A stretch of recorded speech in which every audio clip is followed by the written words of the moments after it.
Muy buenos días, compañeros y compañeras docentes de educación básica y de nivel medio superior. El día de hoy quiero compartir con todos ustedes algunas reflexiones, algunas aportaciones sobre la temática titulada El análisis de evidencias de enseñanza. Hoy es una de las etapas de la evaluación al desempeño docente. Para orientar al docente se han generado una serie de documentos que están dispuestos en la página del Instituto Nacional de Evaluación Educativa, pero estas orientaciones, en mi opinión, son muy breves y se presta a tener una infinidad de interpretaciones, que de por sí el tema es muy complejo y muy vasto. Bueno, creo que es necesario abonar algunas ideas, algunas reflexiones para que los compañeros maestros tengan una mayor orientación sobre esta temática, y parto con la premisa de que es importante que debemos de entender qué es una evidencia de enseñanza y cómo analizarla, no únicamente para superar una evaluación del desempeño docente, sino que estas prácticas, estas nuevas ideas pedagógicas formen parte de nuestras prácticas pedagógicas cotidianas. En primer lugar, me hago una pregunta: ¿por qué el análisis de evidencias de enseñanza? Bueno, yo considero que actualmente una de las grandes pretensiones de los cambios educativos es que nuestras prácticas profesionales mejoren y que no estén alejadas, yo sé que hay muchas excepciones, de nuestras prácticas profesionales cotidianas, porque se ha mostrado en diferentes investigaciones que por un lado está nuestra práctica docente y por otro lado está la propuesta curricular. Desde luego creo que ahí daría para otro tema, porque la distancia entre la prescripción curricular y las prácticas docentes cotidianas. En este caso, yo identifico que con el análisis de las evidencias de enseñanza, actualmente se pretende que los docentes volteemos a mirar los productos de los alumnos, que veamos cómo se están elaborando y en qué medida estas evidencias dan pauta a que los alumnos vayan generando aprendizajes que supere esa idea de un aprendizaje memorístico o en donde desarrolle algunas funciones mentales muy elementales, sino que sean producto de un desarrollo de capacidades superiores del pensamiento. Entonces sería como la respuesta a la primera pregunta.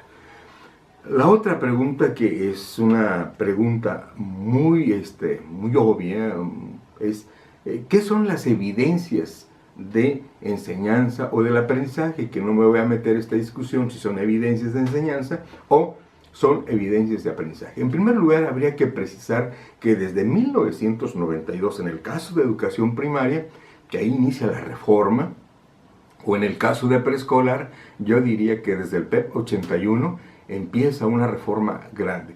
Desde estas reformas curriculares se centra la mirada en la producción de los alumnos, que es importante ir observando cuáles son las producciones de los alumnos y que la evaluación de los aprendizajes no se haga únicamente a través de exámenes escritos. Creo que la generación de los años 70, 80, 60, fuimos productos y fuimos evaluados con exámenes pedagógicos que eran de opción múltiple, de falso y verdadero, pero actualmente, bueno, se ha descubierto y la misma currícula propone que los niños hagan elaboraciones donde desarrollan, repito, capacidades superiores del pensamiento, y desde ahí surge pues esta idea de la evidencia. Son productos que los alumnos elaboran de manera procesual en el tránsito que va teniendo de un grado, de un nivel educativo, a través de una unidad didáctica, de una planeación didáctica en específico.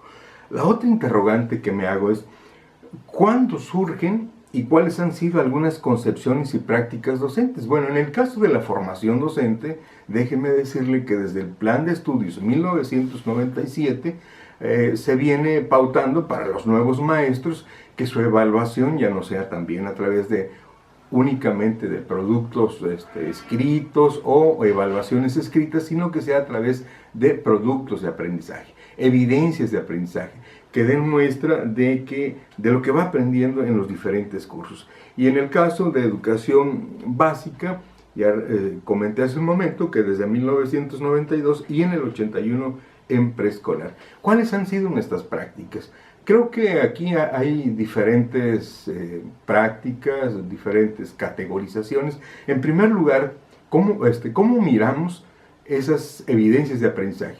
Quizá le damos una mirada cuando vemos una producción del alumno, ya sea de básica, de nivel medio superior o superior, y al producto le decimos felicidades, muy bien, quedó muy bien tu trabajo. Tenemos una mirada muy pues complaciente del producto del alumno y nada más le regalamos una expresión de ese tipo. Lo opuesto a eso es que muchas de las veces en nuestras prácticas docentes rechazamos una producción de los alumnos. Yo recuerdo que en el caso de uno de mis hijos, cuando iba a educación básica, una vez le encargaron una tarea y le dijeron que escribiera una carta a su papá o a su mamá, porque la quería mucho. Y dejamos que una de nuestras hijas hiciera su carta. La hizo y desde nuestra concepción, que en aquel tiempo empezábamos a entender la concepción psicogenética de la lengua escrita, le dijimos, bueno, escribe, ¿y qué vas a escribir? Y la dejamos, únicamente la animamos a que le hiciera la carta. Llegó con la carta o el recado a la escuela de educación básica y el maestro, la maestra, le puso una nota, nos puso una nota donde nos decía, deben tener mayor cuidado en las tareas de los alumnos. ¿Por qué? Porque la carta estaba escrita con letras incompletas, era preescolar, con tramos de grafismos que ella conocía ya del alfabeto. Y bueno, yo digo que esta es una muestra de cómo muchas de las veces no interpretamos las producciones de nuestros alumnos y caemos en descalificaciones, que en el mejor de los casos no era una descalificación, era una recomendación para los padres de familia, pero la mirada era que el trabajo estaba mal. Y pues en el opuesto es que agredamos a los alumnos y digamos que esta es una porquería o no sirve. Y desde luego lo que se aspira hoy es que esas evidencias de aprendizaje, en primer lugar, veamos cómo se van elaborando en el proceso. Veamos que esto no sea una evidencia de tarea, que la evidencia no se deje al último, que la evidencia el alumno no supo, no se metió, no se comprometió con esta evidencia y al final no disfrutó de elaborar esa evidencia. Hoy se pretende pues de que sea producto de un proceso, que el alumno asuma el interés, la responsabilidad en elaborar esa evidencia y yo diría la emoción, porque bien dice uno de los principios del constructivismo que el alumno tiene que tener disposición para aprender y desde luego, compañeros, creo que ese es un reto de nuestra práctica docente. Cómo meter a los alumnos, cómo favorecer esa mediación de tal manera que ellos se metan a los proyectos y en estas elaboraciones que estamos creando. Entonces sería lo deseable y también yo diría que esta evidencia de aprendizaje no sea pues una evidencia como un producto terminal.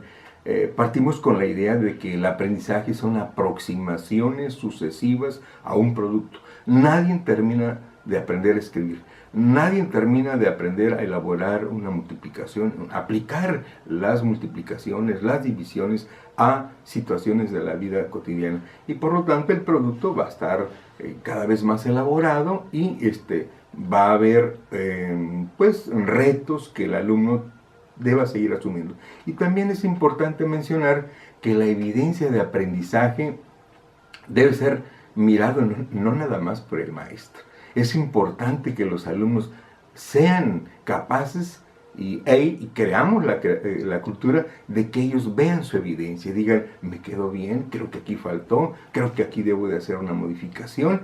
Esa sería una primera. La otra es de que pues nosotros también como docentes tenemos que tener una mirada, pero yo diría una mirada interpretativa, constructivista, una mirada que ayuda a seguir creciendo a los alumnos y que les regalemos algunas orientaciones para que sigan creciendo en esa evidencia, haciéndola mejor. Y desde luego, compañeros, creo que hoy estamos convocados a desarrollar un trabajo colaborativo y que los maestros podamos también mirar las evidencias de los alumnos, del compañero del grupo y también podamos regalar nuestra opinión. Creo que eso sería una aspiración que tendríamos el reto de lograr.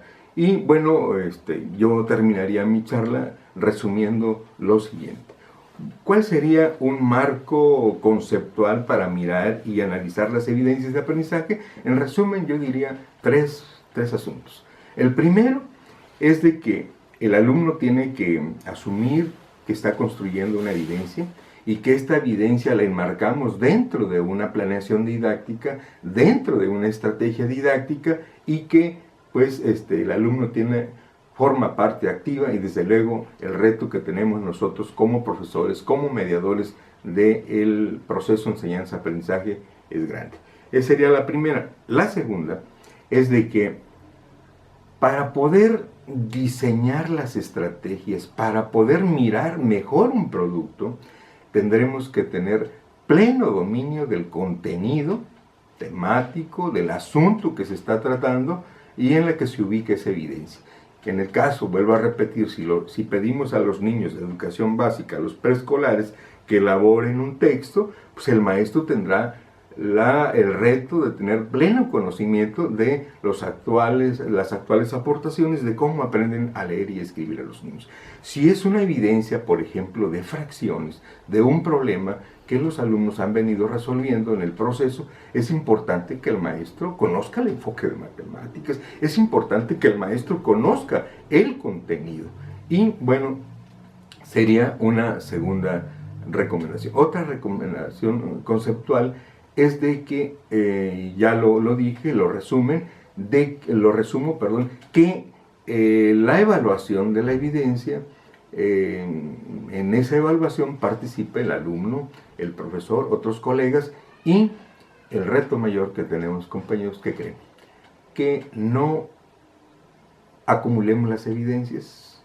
Yo creo que hoy está muy avanzada la cultura de la creación del portafolio, pero yo he observado que bien el portafolio del alumno o el portafolio del profesorado, únicamente vamos acumulando los productos de los alumnos y dejamos de lado dos cosas. Por un lado, cómo el alumno fue produciendo el producto, cómo lo fue cocinando, cómo fue disfrutando de él, qué dificultades tuvo y cómo pudiésemos ayudar a que esa evidencia se elabore de la mejor manera.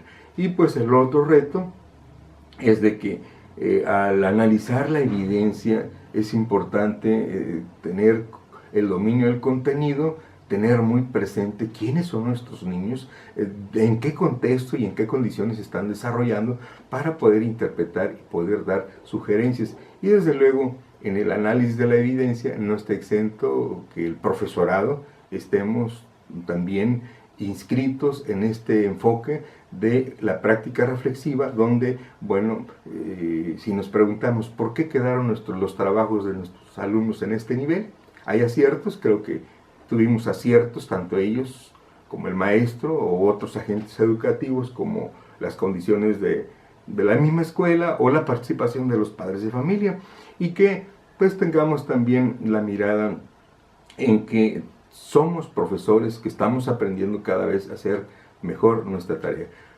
Esta es la aportación de un servidor, el profesor Eligio Martínez Hernández, asesor académico de la Universidad Pedagógica Nacional, sede regional Huejutla, y asesor académico de la Unidad de Desarrollo de la Sección 15, en la cual nos ponemos a sus órdenes para cualquier orientación dentro y fuera del Estado. Fue un placer platicar con ustedes.